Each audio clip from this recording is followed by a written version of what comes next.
Once again, Christian greetings to all our valued listeners and viewers throughout the whole world. This is our part 5 on this day 8. So let us read the old symbolic code.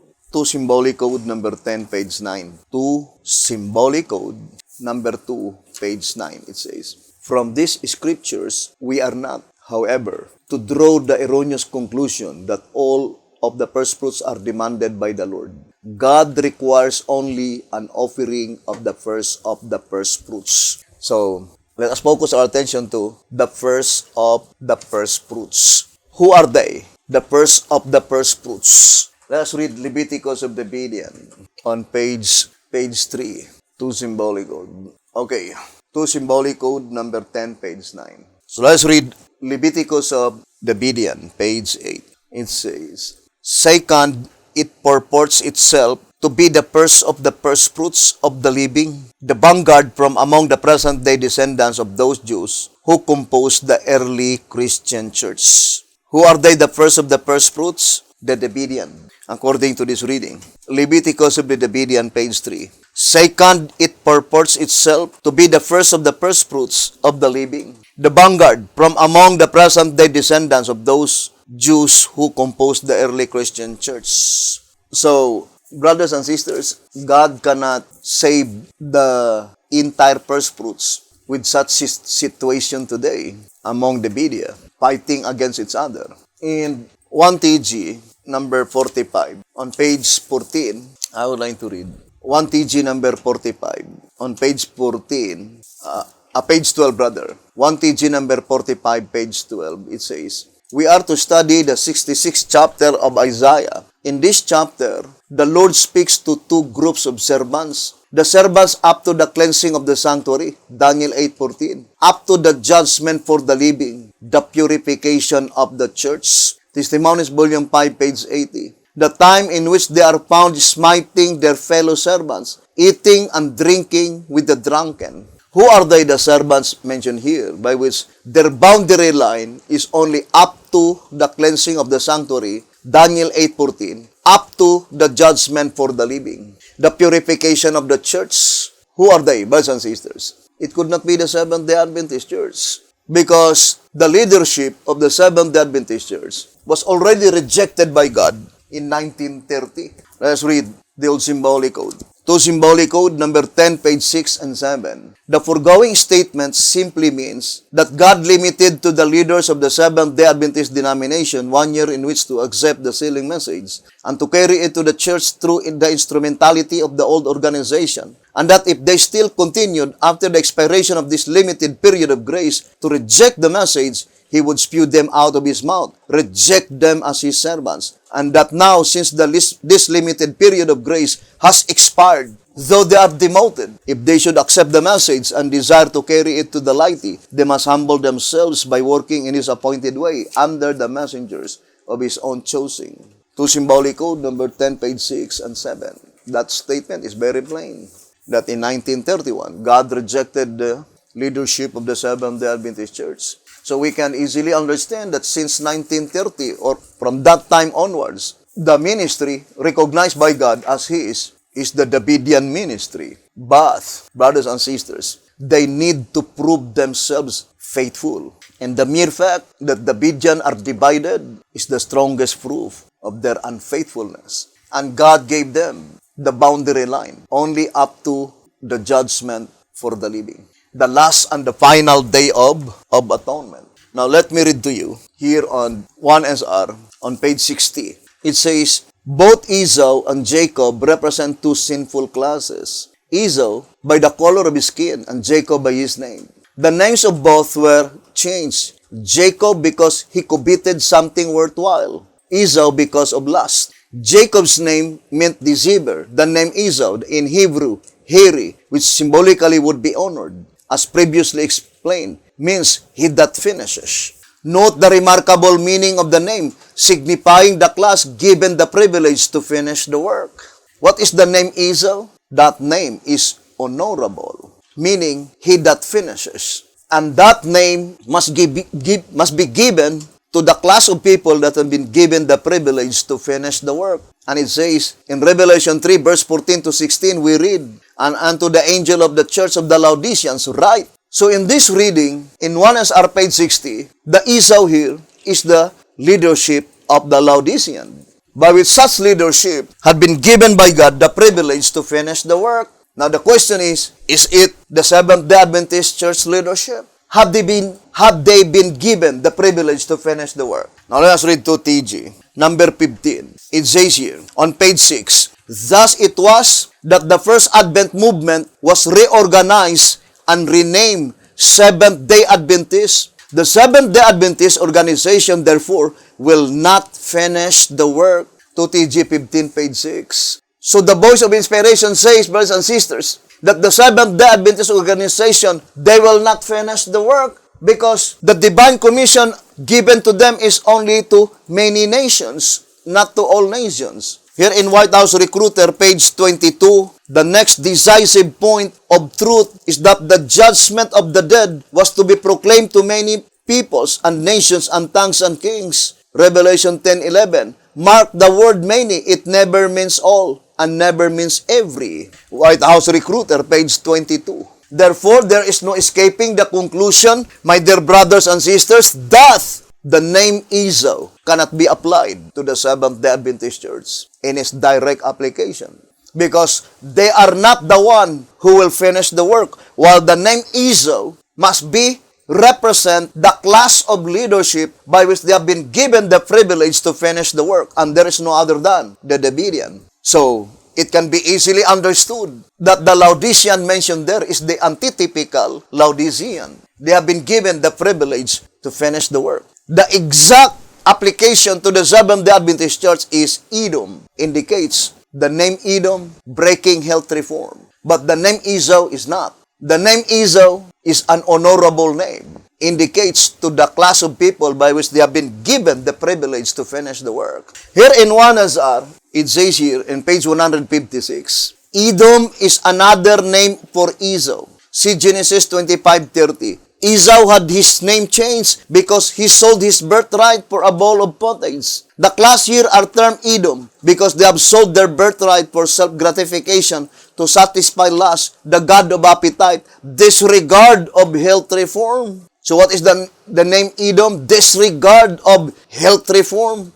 So it was reverse order in the type, in the antitype, reverse order. There are two Laodiceans, the typical and the antitypical Laodicean. What does it mean by the word Laodicea? People declaring judgment. Answerer number 1, page 11. And there are two people declaring judgment. It says, answerer number 1, page 11, the very name Laodicea, compounded of the two Greek words lau and diki, the one meaning people also speak, the other meaning judgment, the two in one meaning, the people declaring judgment. And there are two people that declare judgment. The judgment that pertains to the dead and the judgment that pertains to the living. And in Old Symbolic Code, it says, 3 Symbolic Code number 2, page 11, 3 Symbolic Code number 2, page 11, the fact that most Seventh-day Adventists refuse to investigate and are satisfied that they have all the truth and have need of nothing is further proof that they need the message and that they are typical Laodiceans. The Seventh-day Adventist Church are typical Laodiceans. Therefore, the antitypical Laodiceans must be the Davidian because God's law of type is that if there is type, there must be antitype. Track number 9, page 72. God's law of type, that where there is a type, there must also be antitype. And apology, brothers and sisters, but I will just read the statement in 2SR, page 93 and 94. Since the history of the church is such, the last section, Laodiceans, is in a worse condition. Do we understand the word worse? That is an adjective. Adjective has 3 degrees of comparison. The first one is positive degree, and then the second one is comparative degree, and the third one is the superlative degree. What is the positive degree of the word worse? Bad. Let us write, brothers and sisters, the 3 degrees of comparisons in adjective. Positive degree, bad. Comparative degree, worse. Superlative degree, worse. So that is adjective in 3 degrees of comparisons. Positive, comparative, and superlative degree. The positive degree, bad. Comparative degree, worse. Positive degree, bad. Comparative degree, worse. W-O-R-S-E. Superlative degree, worse. W-O-R-S-T.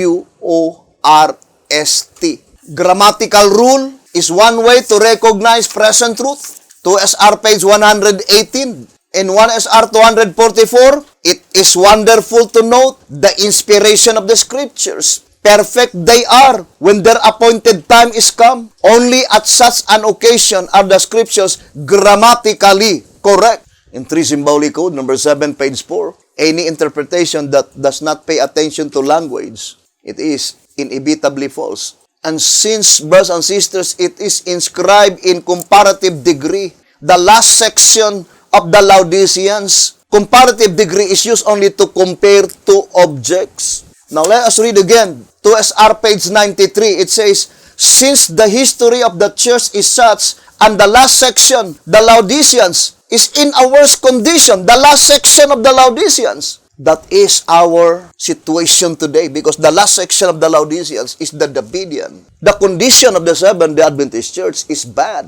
But the Shepherd's Rod says, the antitypical Laodicea, the last section of the Laodiceans, is worse. Worse than the Seventh-day Adventists. Brothers and sisters, think it thoroughly. We, the Davidian, will go to the Seventh-day Adventist Church, and then we will say to them, be open-minded, do not prejudice, listen carefully. But in reality, such attitude is practiced among the Davidia. And it is not even reasonable. The Seventh-day Adventist Church, I think, is even more reasonable. Why? Because they don't believe the Shepherd's Rod.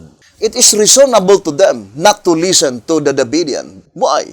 Because they don't believe the Shepherd's Rod. But look at the Davidian, brothers and sisters. You are not listening, while in reality, the message that we proclaim is taken exclusively in the Shepherd's Rod publications. Supposed to be, of all the people in the world, the Davidian must be the very one who will welcome the message of the Shepherd's Rod.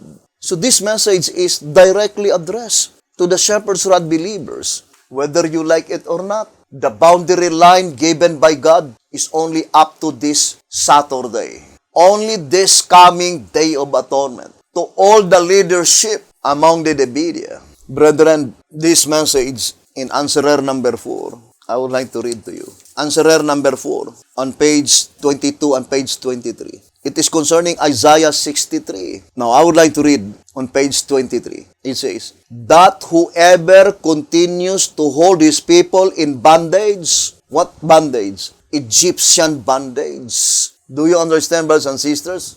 Who said that? That I will not listen. That is Pharaoh. Let me read to you here on Bible Commentary. It says, page 1100, 1 BC, 1100. It says, and as the judgments of God fell more and more heavily upon him, he persisted in stubborn resistance. By rejecting light from heaven, he became hard and unimpressible. The providence of God was revealing his power, and these manifestations, unacknowledged, were the means of hardening Pharaoh's heart against greater light. 1 BC 1100. Those who exalt their own ideas above the plainly specified will of God are saying, as did Pharaoh, who is the Lord that I should obey his voice? Every rejection of light hardens the heart and darkens the understanding, and thus men find it more and more difficult to distinguish between right and wrong, and they become bolder in resisting the will of God. And then it says, this case is clear illustration. You see, this case is a clear illustration of the sin against the Holy Ghost. 1 BC 1100. This case of Pharaoh is clear illustration of the sin against the Holy Ghost. Now, I would like to read again the statement in Answerer number 4, page 23. Those whom he set free, and that whoever continues to hold his people in bondage and in ignorance of his truth, will he tread in his anger, and trample them in his fury, and sprinkle their blood upon his garments, thereby staining all his raiment, and thus setting his people free. Anciently, there is only one Pharaoh, but in our days, it is applied to all who reject the present truth. The statement in 1 TG, number 45, on page 20, 1 TG number 45, page 20, that shepherds are slain, because they have kept the sheep away from the Lord's green pasture. Present truth. 1 TG 45, page 20. That shepherds are slain, because they have kept the sheep away from the Lord's green pasture. Present truth.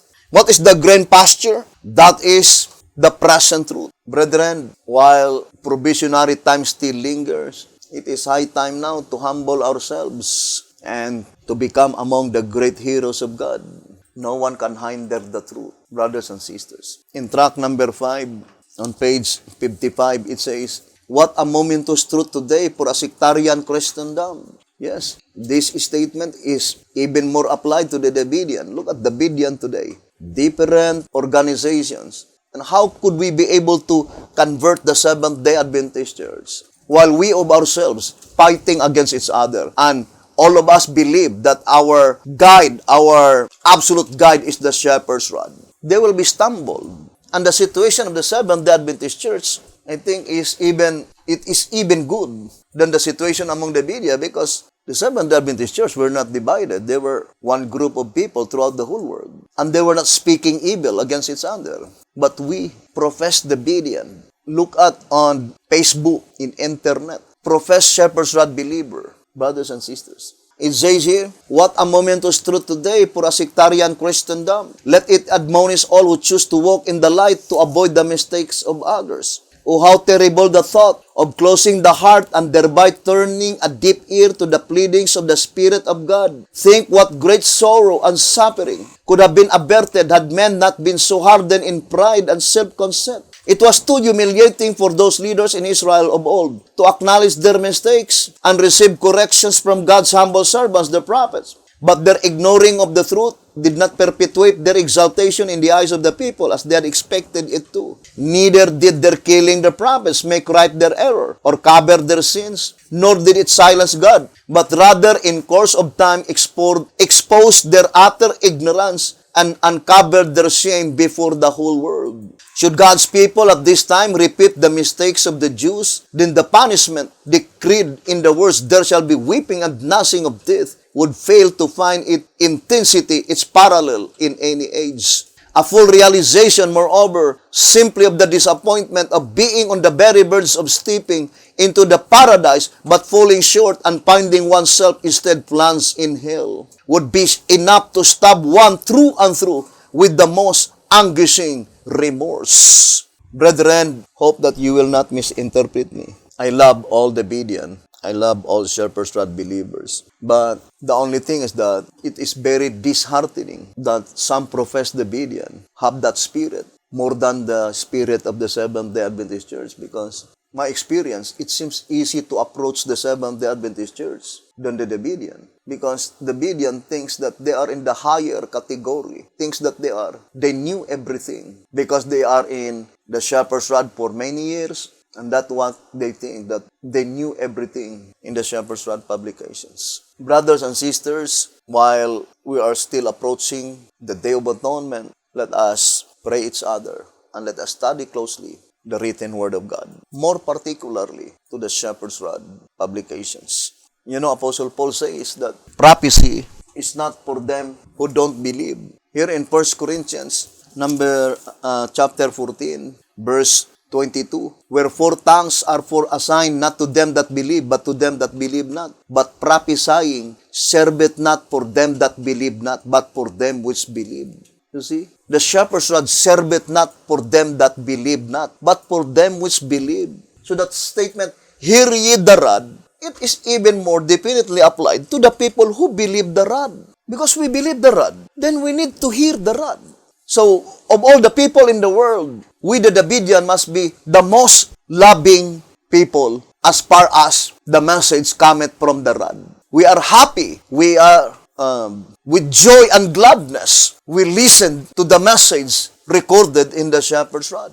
But if you will say, we don't want you, then you are fulfilling only the predicted event in the Bible. We don't want this man. Here in the old symbolic code, it says, for symbolic code 10 to 12, page 7. For symbolic code number 10 to 12, page 7. The parable makes it clear that through some men, Jesus is to reign before His appearing, and that those who refuse to submit themselves to the one whom Jesus has chosen to represent Him shall lose out eternally. For symbolic code number 10, page 12, 10 to 12, page 7. For symbolic code 10 to 12, page 7. The parable makes it clear that through some men, Jesus is to reign before His appearing, and that those who refuse to submit themselves to the one whom Jesus has chosen to represent Him shall lose out eternally. We will continue this subject, brethren, tomorrow,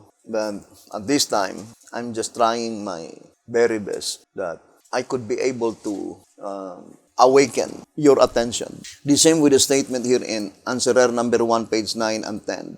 And I apply it to the antitypical Laodicean, the people who are declaring the judgment that pertains to the living. Our deep concern, therefore, is that there awaken an interest in you, dear Laodicean, to go to the bottom of the matter, to make sure of your salvation. So will you not be sensible and courteous enough to sit down with this light bearer in humble, impartial, prayerful study, which must repay you many, many times over what you put into it? Remember, there is a divine law that converts every honest effort into joy, a personal experience with God and eternal life. So will you not start now to measure yourself no longer but by what you think you are or will be, but by what the Lord says you are and must be. Or in other words, we need to know the worst of our case. Here in 1 TG, number 27, on page 6, it says, from these verses, it is apparent that the unfoldment of these scriptures brings a revival and reformation among God's people, such as the world has never seen. Those who receive the truth in its fullness humbly confess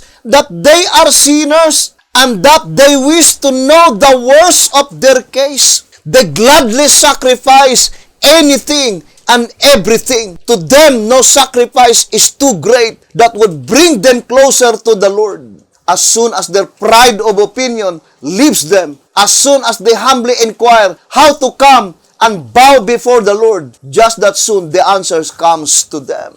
1 TG 27, pages 6 and page 7.